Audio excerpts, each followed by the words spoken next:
Halo historian, Assalamualaikum warahmatullahi wabarakatuh. Yuk belajar sejarah.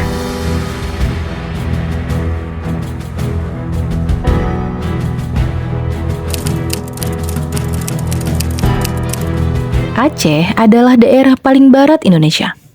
Aceh menjadi saksi bisu perjalanan panjang peradaban Indonesia. Di tanah rencong ini juga Islam hadir dan menyebarkan pengaruhnya hampir ke seluruh penjuru Nusantara. Di balik nama Aceh yang megah, tersembunyi cerita yang menarik untuk ditelusuri. Mulai dari cerita kuno sampai catatan sejarah. Tapi tahukah historian dari mana asal mula nama Aceh? Untuk tahu apa yang tersembunyi dan dari mana nama Aceh berasal, yuk tonton videonya sampai selesai. Tapi sebelum itu, buat yang belum subscribe, jangan lupa subscribe dan share video ini ke teman-teman kalian.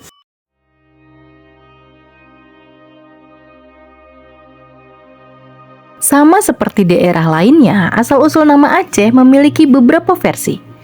Tapi dari semua versi itu kebanyakan berasal dari mitologi, cerita rakyat, dan dongeng. Menurut H.M. Zainuddin dalam buku Tarikh Aceh dan Nusantara terbitan Pustaka Iskandar Muda Medan tahun 1961 menjelaskan bahwa bangsa Aceh termasuk ke dalam rumpun bangsa Melayu, yaitu Mante atau Bante, Lanun, Sakai, Jakun, Senui, Semang atau orang laut, dan lain sebagainya, yang berasal dari negeri Perak dan Pahang di Semenanjung Melayu. Semua bangsa itu erat kaitannya dengan bangsa Phoenicia dari Babilonia dan bangsa Davida di lembah Sungai Indus dan Gangga di India.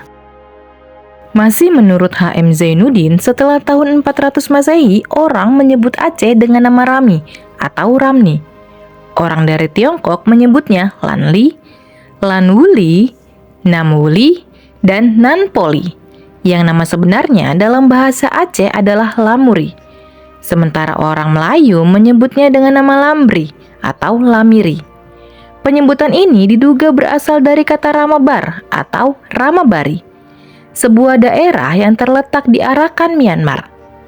Menurut sejarawan Rover, dalam buku karya H.M. Zainuddin menyatakan bahwa kata Al-Ramni atau Al-Rami diduga merupakan lafadz dari kata Ramana.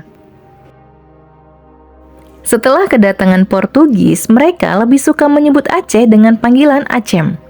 Beda lagi dengan orang Arab yang menyebut Aceh dengan Asie. Penulis Prancis menyebut Aceh dengan Acem, Acin, dan Aceh. Orang Inggris menyebut Acen, Acim, Acen, Acin. Orang Belanda menyebutnya Acem, Acim, Acin, Acein, Atjin, Atshim, Aceh, dan Aceh. Bila tadi dijelaskan nama Aceh dalam versi sejarah, sekarang saya mau jelasin asal-usul nama Aceh berdasarkan cerita rakyat. Menurut cerita rakyat, dulu ada sebuah kapal Gujarat India yang berlayar ke Aceh dan tiba di Sungai Cidaih. Anak buah kapal Gujarat tersebut lalu turun ke darat dan pergi ke Kampung Pande. Tapi dalam perjalanan tiba-tiba turun hujan sehingga mereka harus berteduh di bawah sebuah pohon. Pohon tersebut terlihat sangat rindang dan indah. Berkat keindahannya, mereka pun memuji pohon itu dengan kata Aca, Aca, Aca, yang artinya indah. Dari kata Aca itulah kemudian lahir nama Aceh. Versi lain menceritakan kalau pada zaman dulu konon ada seorang istri raja yang mau melahirkan. Kelahiran ini menjadi bahan perbincangan penduduk. Mereka pun mengabarkan berita kelahiran tersebut dengan mengatakan Kaceh, yang artinya telah lahir. Dari peristiwa kelahiran istri raja inilah kabarnya nama Aceh terbentuk. Ada juga versi yang menceritakan kalau nama Aceh terbentuk dari kata A, yang artinya tidak, dan C yang artinya pecah, sehingga Aceh berarti tidak pecah. Dalam versi lainnya lagi diceritakan juga tentang perjalanan Buddha ke Indochina dan Kepulauan Melayu. Ketika sang Buddha sampai di perairan Aceh, ia melihat sebuah cahaya beraneka warna di atas sebuah gunung, atau yang umum dikenal dengan pelangi. Saat melihat cahaya itu, sang Buddha berseru, Aceh Rafatabo, yang berarti alangkah indahnya. Dari ucapan inilah diduga lahir nama Aceh.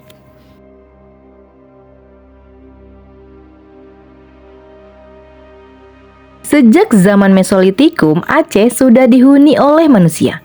Ini bisa dibuktikan dengan adanya situs Bukit Kerang atau Kujoken Modinger yang diduga sebagai peninggalan zaman tersebut di Kabupaten Aceh Tamiang. Selain itu, penggalian di situs Desa Pangkalan menghasilkan temuan berupa artefak peninggalan dari zaman Mesolitikum. Artefak yang dimaksud berupa kapak Sumatralit, fragmen gigi manusia, tulang badak, dan beberapa peralatan lainnya. Selanjutnya, ada pula peninggalan prasejarah yang ditemukan di Gayo, tepatnya di Ceruk Mendele dan Ceruk Ujung Karang.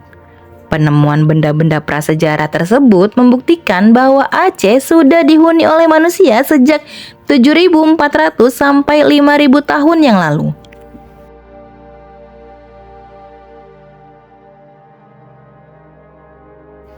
Kesultanan Islam tertua di Indonesia yang tercatat dalam sejarah adalah Samudra Pasai. Meskipun Samudra Pasai merupakan kesultanan tertua, tapi belum ada bukti yang valid mengenai kapan tepatnya Islam menyebar di Aceh. Ada yang berpendapat bahwa Islam mulai tersebar di Aceh sejak masa kekhalifahan Utsman bin Affan. Tapi hal ini masih belum bisa dibuktikan. Ada juga yang berpendapat bahwa Islam mulai datang ke Aceh sejak tahun pertama Hijriah atau tahun 618 Masehi. Sekitar abad ke-14, Aceh menjadi ibu kota Kesultanan Aceh Darussalam yang didirikan oleh Sultan Ali Mughayat Shah. Kesultanan Aceh sendiri dibangun di atas puing-puing kerajaan Hindu-Buddha yang sudah berdiri sebelumnya. Bukan cuma itu, munculnya Kesultanan Aceh Darussalam juga tidak lepas dari adanya kerajaan Islam Lamuri. Lalu, pada awal abad ke-16, Kesultanan Aceh sudah menjalin hubungan dagang dengan kerajaan-kerajaan di barat. Salah satunya Kesultanan Utsmaniyah atau Turki Ottoman. Di waktu yang sama juga, Kesultanan Aceh juga terlibat perebutan kekuasaan dengan negara barat. Pertama, Aceh terlibat perebutan kekuasaan dengan bangsa Portugis, kemudian dengan Inggris, dan terakhir dengan Belanda. Setelah terlibat perang sengit dengan negara-negara barat selama lebih dari 3 dekade, Aceh terpaksa tunduk kepada Belanda pada awal abad ke-20. Saat Jepang masuk ke Indonesia pada tanggal 12 Maret 1942 di wilayah Ujung Bate, Aceh Besar, para tokoh Aceh meminta bantuan mereka untuk mengusir Belanda. Jepang lalu berjanji untuk membebaskan mereka dari penjajahan. Tapi ternyata pemerintahan Jepang tidak jauh berbeda dari Belanda. Jepang kembali merekrut para ule balang untuk mengisi jabatan gunco dan sunco atau kepala distrik dan subdistrik. Perekrutan ini menyebabkan kemarahan para ulama dan memperdalam perpecahan antara para ulama dan ule balang.